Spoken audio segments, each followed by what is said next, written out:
Ito na po yung inihaw kong bangus. Nagluluto po tayong gulay.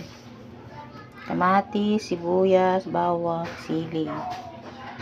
Sitaw, kalabasa, talong, alugbati.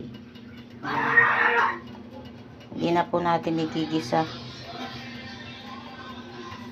Isama-sama na pag kumulo yung mainit na tubig. Sama-sama na para walang mantika.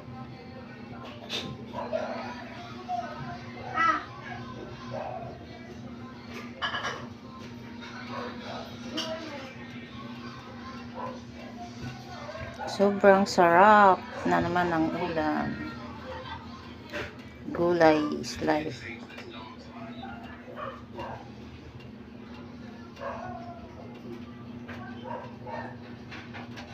Thank you for watching. Bye.